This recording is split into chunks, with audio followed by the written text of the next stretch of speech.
ना जात पात ना मजहब, सिर्फ इंसान इंसान को माने। मैं हूँ अब्दुल सत्तार ऐदी, मैं हूँ पाकिस्तान।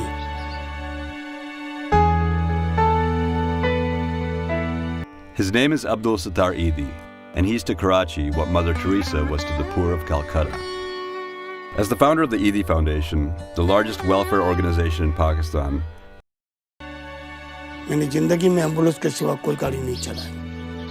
48 साल मैंने एम्बुलेंस चलाई, लावारिसों को उठाना, अस्पताल में छोड़ना और अस्पताल से घर छोड़ना। he's opened over 300 centers across the country run by more than 3,500 workers, plus thousands of volunteers, providing medical aid, family planning, and emergency assistance.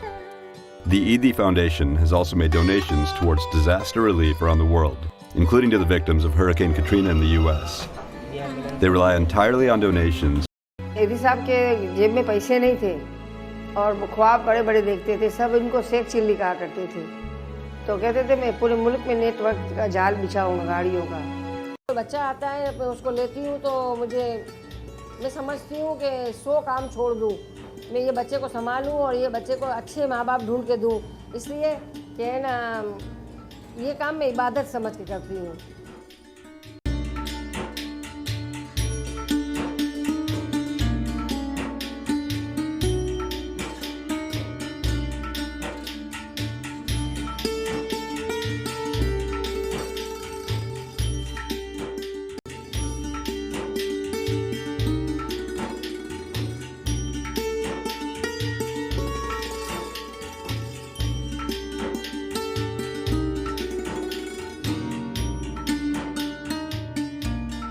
अल्लाह के हुक्म से खुश हैं और यहाँ पे खाना पीना किसी चीज़ की भी कमी नहीं है हमारे पास। हम लोग बच्चों को घुमाने भी ले जाते हैं, आइसक्रीम खिलाने भी ले जाते हैं, बंदरों में भी ले जाते हैं, ये बंदरों से खुश होते हैं। तो हमारा सिलसिला चलता ही रहता है। ये अल्लाह मियाँ मुझे थोड़ी ज़िंदगी दे, मैं थोड़े अच्छे अच्छे काम करूँ, इधर बच्चियों की शादी करूँ, किसी के बच्चे बे औलाद को बच्चा दूँ और किसी की बच्ची खो के आ गई है तो उसके घर पहुँचाऊँ।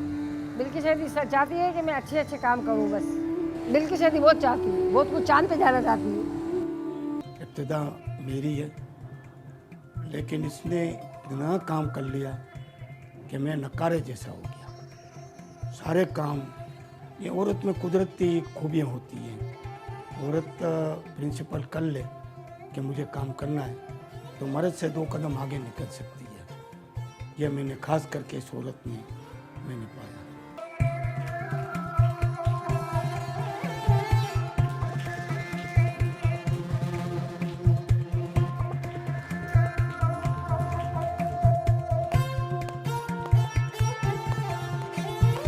अल्लाह ने हमारी मदद की और हमारे इदारे में एक में से अभी हमारे आज 350 इदारे हैं और हमारे पास 4 हवाई जहाज़ हैं, 1200 एम्बुलेंस हैं, हमारे पास cancer hospital, home for homeless, जिसमें तकरीबन 5 से 6 हज़ार मरीज़ दाखिल हैं और 3 टाइम अगर आप इनका हिसाब लगाओ तो 18,000 आदमी रोज़ाना हमारे यहाँ दाखिला है, वो खाते हैं और लंगर अलग पकता है। लोगों ने बहुत बुरा बोला, कहा कि ये लोग झूला रखते हैं और लोगों को दावत देते हैं कि आओ और आप अपना बुरा काम करो और ना तो झूले में बच्चा डाल दो। कोई इस तरह नहीं होता है। अल्लाह का हुक्म है कि कोई बच्चे को मारो नहीं। हमारा मकसद ये था कि बच्चे को मारो नहीं, कोई मजबूरी से ना, और या कोई बीमारी से या कोई मुश्किल से या गुर्बत की वजह से बच्चा आपको नहीं चाहिए तो आप झूले में डाल दो। मैं सच्ची किसी के पास जाके मांगूं, यह भी मेरी कोई नीयत नहीं थी। मैं ये चाहता था कि कौम को देने वाली बनाऊं, तो उसका तरीका मैंने फुटपाथ पे खड़ा रहकर भीख मांगी, थोड़ी मिली लेकिन ठीक मिली। दूसरा ये मैंने उसूल बनाया कि जिंदगी भर सादगी रखूंगा, कपड़े एक ही किस्म के पहनूंगा और इंसानी नाते काम करूंगा। एक आदमी ना पढ़ा लिखा है, ना इनके पास पैसा था, लेकिन पैसा भी आता गया, लोगों ने मदद भी की, अल्लाह मियाँ ने मदद की। ये जो कुछ भी है आज अल्लाह पाक की मदद की वजह से हम हैं। हमारे ईदी साहब ने तो खैर तमाम स्कूल इस वजह से खोले हुए कि बच्चियों में शऊर हासिल हो, ताकि आगे जाके अपने बच्चों को वो सही तालीम दे सकें। तमाम दीनी तालीम भी दी जाती है, दुनियावी तालीम भी दी जाती है, हर तरीके से हर तौर तरीके उनको समझाए जाते हैं। मुझे मेरी बीबी अल्लाह ने बहुत अच्छी थी, उसने मुझे साथ दिया और आज दिन तक के साथ दे रही।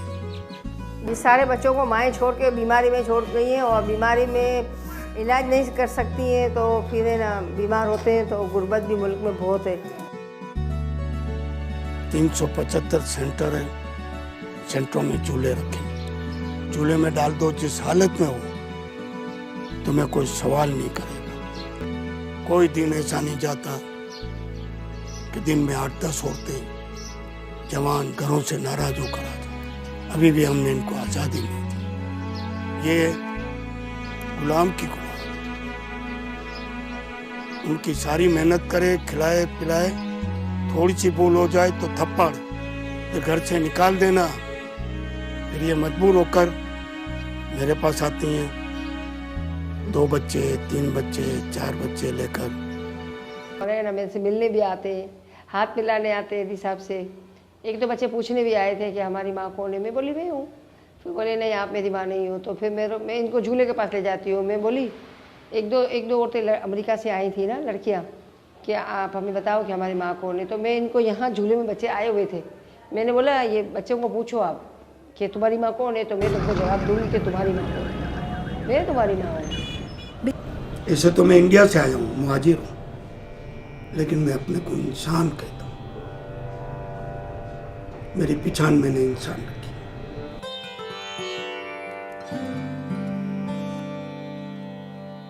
इंसान को फायदा पहुंचाना है तो एम्बुलेंस बहुत जरूरी थी। लोगों के दिलों में जगह हो गई, गरीब इलाकों में जहाँ कोई नहीं जा सकता, वहाँ जाके आज से आज के गंद में कबूलियत नहीं। Once word got out that Eidi had arrived in Liari for a visit, hundreds of locals came out to pay their respects. And it's no wonder. Eidi's like a superhero, and he's incorruptible. While we were in Karachi, he was the only person who gave us hope for this city.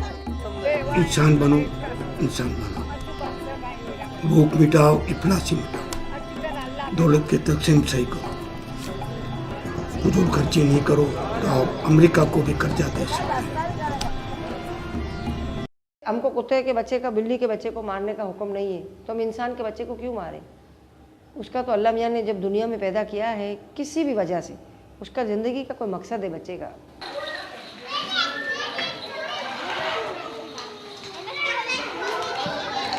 किसी को TB होती है, किसी को है ना sir छोटा होता है, किसी को नज़र आता है, किसी को नहीं आता है। ये बच्चे हैं ना मासूम होते हैं, और इनको अच्छी तरह देखभाल की जाती है ना, तो इनको खुराक में बहुत ध्यान रखा जाता है। माँओं से, बहनों से, भाइयों से, बापों से अपील है कि जब कोई मजबूरी से या कोई गुर्बत की वजह से या कोई परेशानी बीमारी की वजह से कोई बच्चा आपको नहीं चाहिए, बीमार बच्चे भी यहाँ छोड़ जाते हैं, जिनको सूखे की बीमारी होती है, टीबी की बीमारी होती है, फालिज होता है, तो थैलियों में डाल के, कपड़ों में डाल के इधर उधर ना फेंकें, हमारे झूले में डाल दें, हम उनको उनका नाम भी नहीं पूछेंगे। मैं तो फकीर हूँ, बाद लोग मुझे मलंग कहते हैं, भले कहें। सियाचिन से लेकर नगर पार तक सारे पाकिस्तान में सेंटर है, होम फॉर होमलेस। किसी को भी लावारिस मिला,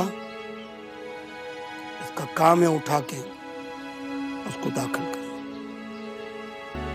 घरों में बूढ़ों की इज्जत नहीं है। तालीम याफ्ता हो गए तो इंसान नहीं बने, निकाल देना।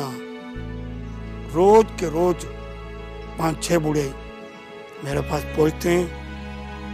मेरे पास रहने को घर नहीं था, मेरी वालदा हो मेरे पास, तो इस वजह से ईदी होम की चॉइस की और यहाँ पर आया। ईदी साहब को एक बड़ा इंसान पाया। मुझे यहाँ पे इसलिए हुआ कि मेरा कोई कहीं किसी जगह पे रहने का बंदोबस्त नहीं था, जिसकी वजह से मैंने जाहिर है कहीं हमारा कोई सर छुपाने की जगह चाहिए थी। ईदी साहब ने कभी घर नहीं बनाया, ना उनको घर बनाने की तमन्ना है।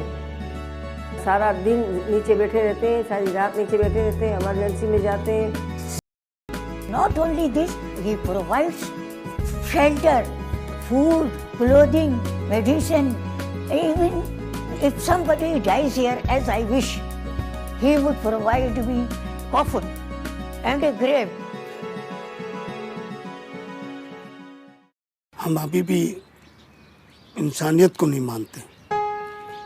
हम कबीलों में, सिस्टम में बटे हुए हैं, फरका परिस्थितियों में बटे हुए हैं, और अब सबसे बड़ी बला आ गई। पढ़े लिखे जब भी मर्जी जाए जा सकते हैं, लेकिन सबों में खामी इंसानियत की खामी। जमहूरियत इसका नाम है, इंसानियत इसका नाम है। ईदी की एक बात अच्छी है कि कभी लड़ाई नहीं करता, किसी को जवाब पलट कर नहीं देता, और है ना बदला नहीं लेता, और उसको अल्लाह पे यकीन बोलते। मैं कभी शख्सी तौर पे चंदा मांगने किसी के पास नहीं गया। जब भी मुझे ज़रूरत है, मैं फुटपाथ पे खड़ा रह जाता हूँ।